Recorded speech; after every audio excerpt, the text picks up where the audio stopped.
bring back the dignity of the payslip that has been invaded by President Ruto's government. That is an agenda, so that then we can have more purchasing power for those, for payslip holders. We have said that we want to make education better, because as it is now, the competition is not going to school. So we have said that should be, and when we get government, then we are going to make sure that competition is disbursed to schools at the right time and in the right quantities. This government has brought down competition for secondary schools from 22,000 to 16,000, and that is something that was said by the former peers for education, and even the 16,000 is not available. We have an agenda for education. We have an agenda for health. And we are saying we did not have to bring a new system altogether by the name of SHA-SHIV that consumed 104 billion to just, buy a system, and a system that is yet to fully cover the expenses. We are saying we would want to go back where NHIF was and address the challenges that NHIF had. We have a lot of agenda. We have, even here, I've talked about food security, and I've said that construction of dams would be the ultimate solution to the problems, to the recurrent problems that we have been having about recurrent drought and hunger. We need to be food secure. We have said that we would want to, of course, produce more more energy, so that we can make the cost of production in this country lower. We have a lot of agenda. I think Honorable Mutunga did not hear me. I did not say we have not been given an opportunity to implement. I've said that ours can only remain as an agenda, because we cannot implement. And I think next time Mutunga should listen to me better. Let me come to the issue now of schools. I think Rigathi Gachagua has ignited a very important debate. And it's a debate about corruption, actually. It's not about schools per se. It may have been, provoked by his comment about schools. But what we are saying, Fred, is we are not opposed to having Kenya as one nation where a student can come from Murang'a, which I represent, and go and study in Turkana, so that they can be able to interact with other and the learners from other regions. So you do agree that his initial statement was a bit off? No, I don't agree. It's only that it was taken out of context. That's what I'm explaining. So what we are saying is, Fred, if we want to create an equal Kenya, if we want any learner to join to join a national school, now C1 schools, in any region in this country, then we must first of all interrogate, how do we determine, how do we pick these C1 schools? That's the first thing, and it's very important. And I want the viewers to listen to this very well. How do we pick these schools? We pick the schools that have the adequate infrastructure, schools that are already performing well. All right? We must also ask ourselves, how did we put up the infrastructure in these schools? And one of them has been through community support. The other one has been, since 2002, has been through CDF. And that is a fact. So what we are saying, if we want to achieve equity, then every other region must, upgrade their schools, so that when you come to Murang'a, for example, and pick the schools that parents have built, CDF has been contributing to, so that now these schools have better infrastructure. If you are picking it and making it a national school, all right, you must also pick another one in Mandera, where the local leaders there have also invested the resources that they have been getting, and it is, of course, also of maybe equal or comparable standard. So that when you bring a child from Mandera to Murang'a, then there is also a school in Mandera that you have picked as a ministry to make it a C1 school, where another child from Murang'a can go to Mandera. So the question has been, first of all, how do you pick these schools before you make them national? Whom do you consult? How many do you pick per region? Because the question is, and the issue that we have is, when you come to Murang'a, and I'm referring to Murang'a because that's where I represent. We gave out Murang'a High School to be a national school. We gave out Mogoere Girls to be a national school. These are schools that had hitherto been having a lot of space for local children, all right? When you make a school a national school, it becomes an island. I mean, even the host community will get only its share as, you know, those coming from other regions. So then you come back. Now there are rumors, and we are investigating, that the best schools that had been left now to serve maybe the areas, depending on the quota of admission, you know, Kahuya Girls, we have Kiagodo Boys, we have Jiris boys, we have Kamahoa Girls. If now again you come and make them C1 schools, it's okay. You open up to other areas. Have you picked an equal number of schools from Elgeyo Marakwet? So that when a child from Elgeyo Marakwet now comes to this C1 school or national school, then a child from Murang'a also has an opportunity to go to Elgeyo Marakwet. Because if you just pick all the schools that have the infrastructure, you open them up to everybody by making them national. While you are not doing that in other regions, then you are disadvantaging these learners from this region. And finally, this is very important because I'm also an educationist. Finally, you can pick these schools, but through a public participation. You know, let the locals say what they think, the local leadership. Number two, it still can be opened, but can you reserve 1 or 2 streams for locals, even as you open them to national, to the other regions? Yes, and that is the debate. What have people been doing with their CDF allocations? All right. What have people doing with their county allocations? Thank you, Senator. The cartoon on page 13 of the Daily Nation speaks to this. It has the former deputy president standing at a podium and saying these things and pointing at, an arrow pointing at the northeastern leaders, saying, forget the message, we don't like the messenger. Munaruto, do you agree that yes, whatever, and now I'm focusing on what the senator said, that it is a valid debate, but simply because it's been introduced by someone who maybe politically may not be that welcome, then we're missing out on an opportunity to discuss something very valid. Well, there is a thin line between the facts and the fiction on that. First of all, the Bible says, I'm a Christian. Out of the abundance of the heart, so the mouth speaketh. I think this constitution we gave and we pride on as a country, Kenya, is the best ever we had. Only that we still have a challenge on implementing, because we choose how to implement. As long as it suits you, you speak about it. If it's not about you, the principle on cohesion and unity has to be looked at wholesomely in terms of implementation of every government program. Education is the critical element. Remember, we have a generation who are still not yet indoctrinated, unlike us here, because of politics. You know, at any given time, you must hold a position.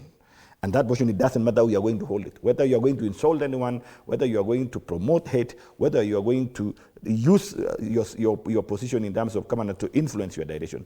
But these young minds, the young Kenyans, those whom we've been calling that they are going to hold this nation tomorrow, we should avoid by all standard and mechanism to interfere with them and allow them to grow in a natural environment to love their nation, to love their country, including patriotism.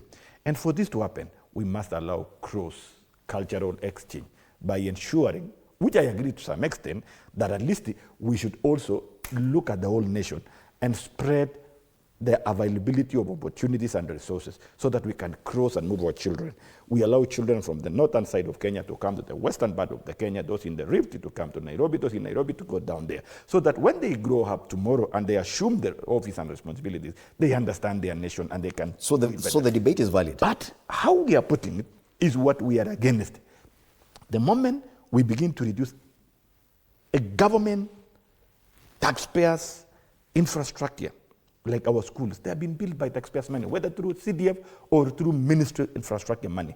Most of these big schools, if you trace it, taxpayers' money has been used to put there. And every Kenyan has a right, every Kenyan from all corners. We should not reduce our education limit to an extent of saying, okay, fine, since this particular institution is here, let this institution serve the people who are here.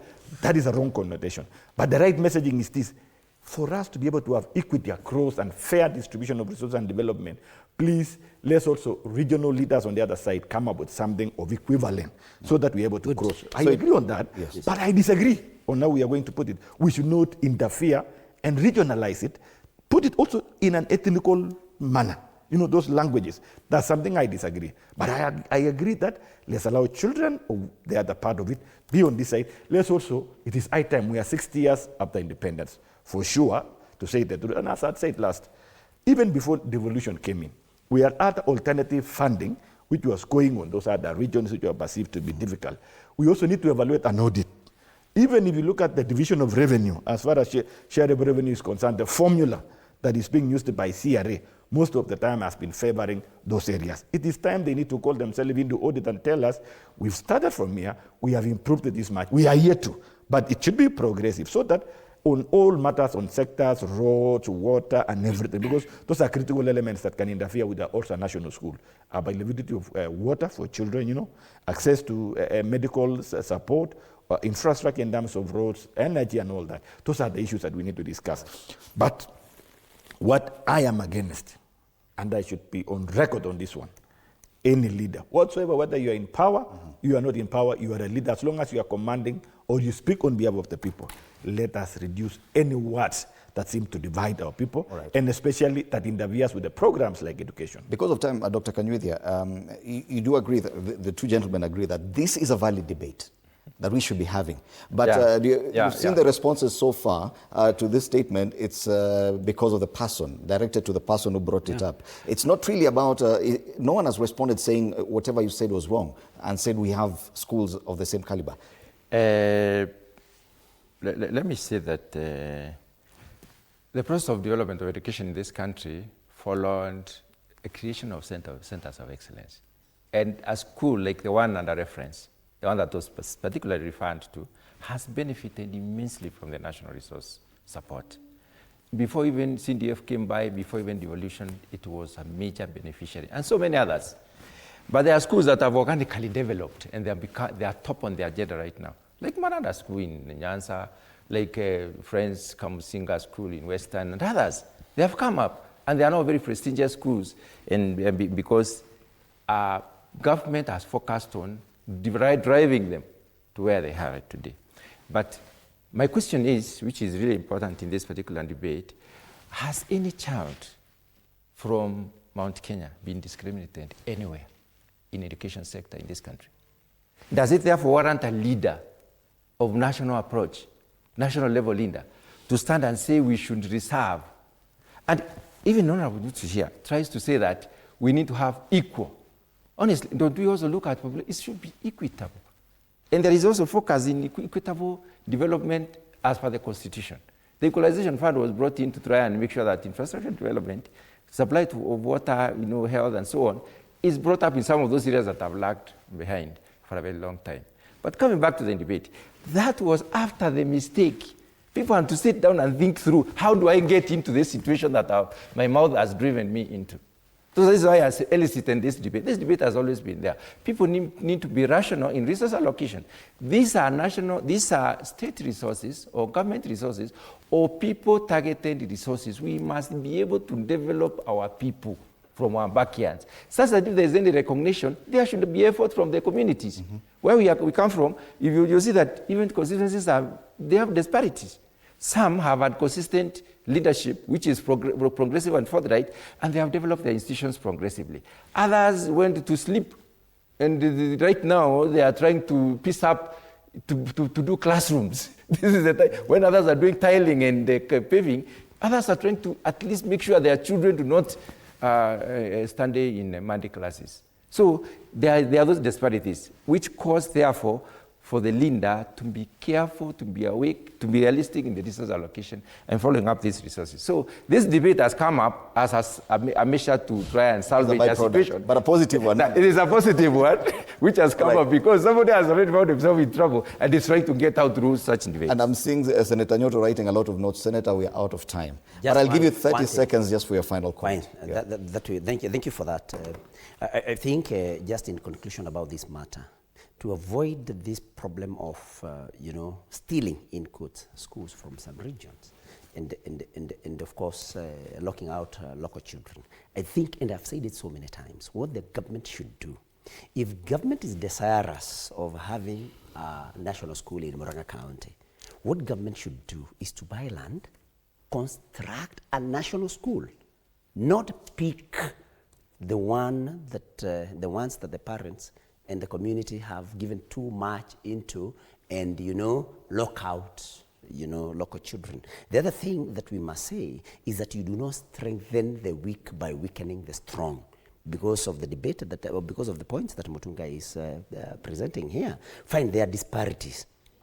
But you do not take away from those that you perceive to be strong to strengthen. You strengthen those that are weak. But finally, and what should be done very fast, is let every school, not just in Mount Kenya, let every school that has been elevated to national status, let it reserve at least a stream or two for locals, in order for locals also to be able to own that school. 30 seconds. We must also appreciate the fact that there should be also some level of disparity that is there, because some of the areas like around Mount Kenya who had power at the start of independence were able to influence resources on those areas. And you cannot compare to areas which were left behind, who have been struggling with the issues of drought, the weather conditions, the issues. Those areas would still have some challenges that we must recognize. You may not have an equal reflection of opportunities like in areas which are at advantage. Lastly, is that to call upon Kenyans that it is time we need to look at and evaluate our leaders based on the content they have, and ask leaders, please, Kenyans are tired of rhetoric, hate spread in our speeches. Let's hold our candor in a decorum. Let's critique in a manner that is organized, a manner that is very objective, a manner that is very supportive, a manner that is able to put our nation together. But the divisive politics have been overtaken by events. Politics of hate, politics of vengeance is overtaken by events. We are leaders, we should not have a vengeance. Let's have a love and unity as we move forward. Dr. Mutunga, 30 seconds. Yeah, because personally I have not experienced discrimination when it comes to sharing positions. And the spirit of competition should be encouraged at all costs, so that our children can also measure up with the international community. Because we are developing a community to serve anywhere in this world. And Kenyans have been known to be very useful out there when they go to serve. So we need to encourage the spirit of competition. We should not reserve. Nobody should feel nobody should feel as deserving to take those positions instead of competing. Let's open it up. The other issue is when it comes to there's an issue that we debated upon during the